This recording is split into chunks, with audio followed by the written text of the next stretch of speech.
Yo, what's up mga kaibigan? This is I2K po again. Ngayon nandito ulit tayo sa channel ni Pinas News Insider. Dito ulit tayo magbibigay ng komento at reaksyon. Kaya samahan nyo. Guys, let's go! Ito ang balita ngayon. Trending at viral ngayon sa social media. Ang di umano'y balita. Pinatotohanan nga ni Pangulong Bongbong Marcos ang kanyang paniniwala na friend to all, enemy to none. Dahil dating Senator Manny Pacquiao at Pangulong Bongbong Marcos, masayang nagkita sa loob ng Malacanang. Ito ang mainit na balitang pinutakti ngayon ng samut-saring komento mula sa marami sa ating mga kababayan at marami rin sa kanila ngayon ang hindi napigilan ng kanilang sarili na maglabas ng kanilang hinaing at komento sa mundo ng social media. Pero bago ang lahat, kung bago ka pa lamang sa aming channel, ay please. Sa lahat ng hindi pa nakasubscribe kay Pinas News Insider mga kaibigan, mag-subscribe na po tayo at huwag nyo rin pong kalimutan mag-subscribe dito sa aking channel. Huwag kalimutang i-like ang video at mag-subscribe at i-click ang notification bell para mas maging updated pa kayo lalo sa lahat pa ng bagong video na i-upload namin. At eto na nga mga kababayan, tila nakikipagbati na di umano si dating Senator Manny Pacquiao kay Pangulong Bongbong Marcos sa ginanap na Sports Day sa loob ng Malacanang. Para sa mga kabataan ay masayang nagkita si Pangulong Bongbong Marcos at boxing legend dating Senator Manny Pacquiao.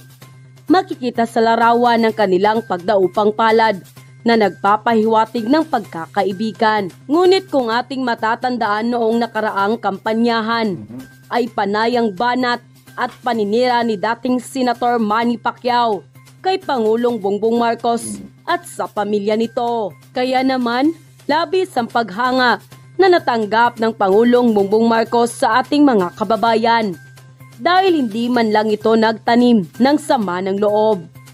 Ngunit sabi naman ng iba nating mga kababayan, tila nangliligaw di umano itong si dating Senator Manny Pacquiao.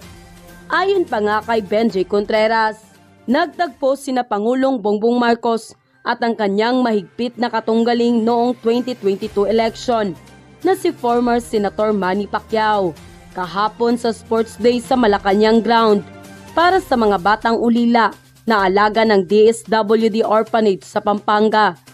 Sa kanilang pagtatakbo, walang makikitang anumang hinanakit si Pangulong Bongbong Marcos kay Senator Manny Pacquiao. Gayong noong election campaign, may mga paninirang ibinabato kay Pangulong Bongbong Marcos ito. Yan ang ating Pangulong Bongbong Marcos na pinapatunayan lang ang kanyang paniniwalang friend to all, enemy to none. Para sa kanya, walang masamang tinapay. Kahit sino ay kaibigan ang turing niya.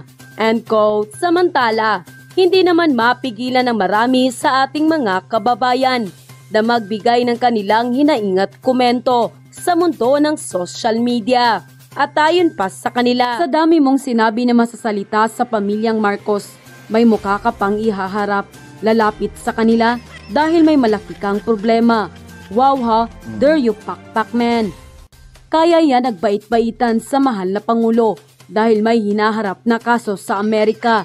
Malamang magmamakaawa yan kay President Marcos para tulungan siya sa kanyang hinaharap na problema.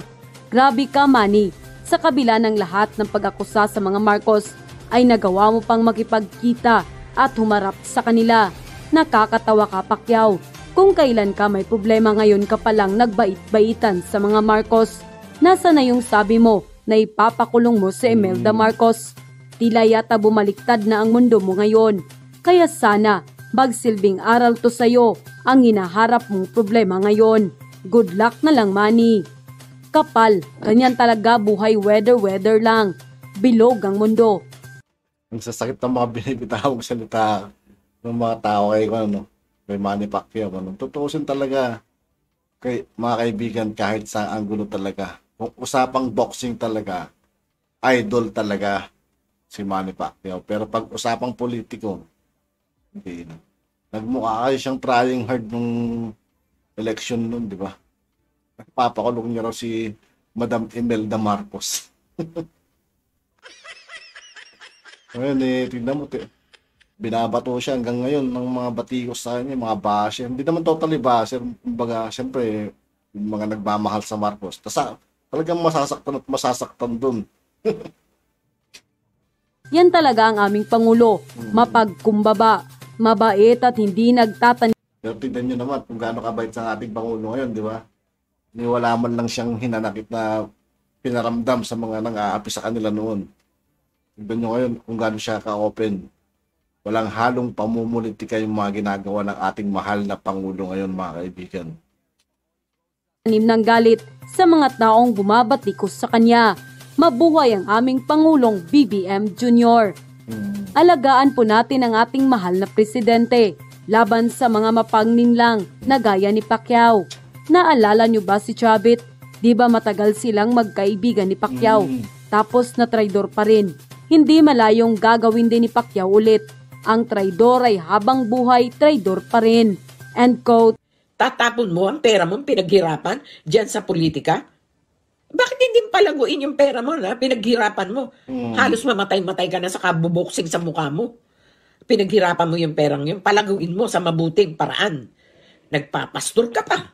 Bakit? Ang pagpapastor, huwag mo kaming gawin tanga. Ang pagpapastor, kumikita rin ng pera yan. Yung mga religion na yan. Kumikita rin sila ng pera. At saka yung mga taong nagbibigay sa inyo ng donation. Saan napupunta yung perang yun? Sasabihin nyo pinagdayaw nyo ng bahay? Alam ko yan. Mga pastor-pastor na yan.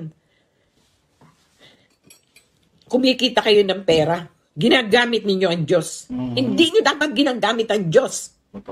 Hindi nyo dapat dinadamay sila sa mga kalokohan ninyo, sa mga politika ninyo, sa mga kung ano-ano nyo. Diyan ako naiinis.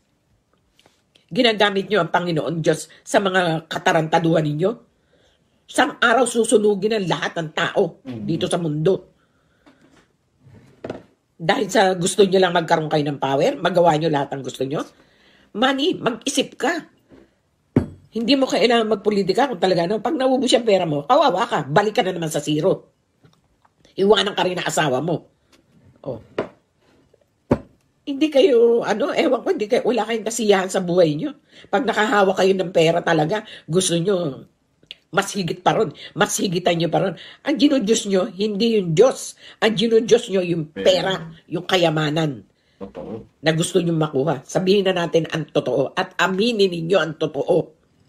Hindi dahil sa Hindi dahil sa gusto nyo makatulong sa tao. Hindi. Wala pa kayo natutulungan at hindi nyo kayang tulungan ang galing sa pera ninyo na pinaghirapan nyo ang buong Pilipinas dahil sa dami ng taong naghihirap, nagugutom, walang makain. Nakikita ko yung mga pinapalabas dyan sa Facebook. Mabuti pa nga yung mga vlogger na maliliit, nakakatulong sila. Nabibigyan nila ng kahit konti, kahit papano. Napapagawa nila yung bahay kahit na hindi mansyon. Ang bahay nila, masaya na sila. Pero kayo, Si Carpio, tanongin nyo, ano na itulong niya? Ano na ibigay niya sa mga tao mahihirap? Wala. Kung hindi pumunta siya sa abroad at mamulitika, manira ng kapwa niya. Pati ba naman yung sa dagat na yan, pinag-aawayan ninyo? Pinag-aaway niyo ang Pilipinas at ang China? Kung magkagera, kung magkaroon na maililigtas niyo ba ang buong Pilipinas? Maililigtas niyo ba yung mga tao dyan na nagugutom? Yung mahirap? Siguro kayo mayayaman, makaka-flight kayo kung saan. Maililigtas niyo yung sarili. Paano yung mga taong mas mahihirap? Hayaan nyo na lang mamatay? Wala kayong mga awa sa kapwa ninyo. Diyan kayo magaling. Mga hayop kayo. Sana tamaan kayo ng kung hindi man ang kidlat na kumidlat, mauna na kayong mamatay na lahat na mga politikang mga sakim. Grabe man naman si nanay, Sakim sa lahat. Wala kayo na itutulong. Oy, hindi galing sa bulsa nyo ang tinutulong na iba dyan. Galing din yan sa gobyerno. Yung mga tao nagbabayad ng buwis. Yung pera niyan, yan ang inaano nyo. At hindi nyo nga, binubulsan nyo pa Kakapal ng mga mukha ninyo Imbis na itulong nyo, binubulsan nyo. Lalagay nyo sa bitukan nyo, sa pamilya nyo. Mahiya-hiya naman kayo. Ngayon lang ako nakakita talaga ng ganyan. Diyan lang sa atin talaga. The only one. Sa Pilipinas lang. Kaya kung kami kutsain dito ng mga tiga rito sa Europe, Nang basura rin kami sa kanila. Dahil sa inyo mga politika sa atin na magnanakaw. Ganyan. Minamaliit din kami. Hindi nyo lang nakikita. Sobra na kayo. Imbis na tulungan nyo ang kapwa nyo. Hindi. Wala kayo na itutulong. Kaya kami kahit saan. Kita nyo Saudi, mga tao nagpupunta ron, ng mga Pilipino. Ang tingin sa kanila ng mga tiga ron, basura. Alila. Ganon. Kahit saan kami magpunta ng mundo. Pag hindi ka super yaman, wala ka. Kaya lang hindi, ang difference lang ng Saudi at dito sa Europe, hindi sila nag-aano ng mga tao. Na kahit na nagtatrabaho ka sa kanila, hindi ka nila sasabihin na masasakit. Kaya lang, pag nasa labas ka at nakita ka ng iba, bumalik kayo doon sa bansa ninyo. Bumalik kayo doon sa bansa ninyo. Mga magnanakaw ang tao doon. Mga corrupt. Pinaka-the worst na corruption is sa Pilipinas. Di ba kayo na nun? Kayo tatawa-tawa na mayayaman dyan sa atin? Mga putang ina ninyo. Kaya pati ko nakakapagmura. Mga hayop kayo. Mga kriminal din kayo, mga politika, mga judge na yan. Siguro, hindi lahat ng judge. Pero yun si Carpio, ay nako, ewan ko. Marami na rin akong judge na nakilala noong araw. Puro mga bayaran din. Makakita lang ng salapi. Akala mo, ano na. Kaya nako, ewan ko. Nako, minsan ayoko na magbukas ng Facebook eh. At yun na nga mga Grabe man, Lermon si nanay. Grabe. At yun nga po mga kaibigan, dito po tatapos ang ating reaction video. Muli, ako po si I2K ng Sundalo ng Dunggalo at 811. Maraming salamat sa patuloy na sumusuporta. Yeah, peace out.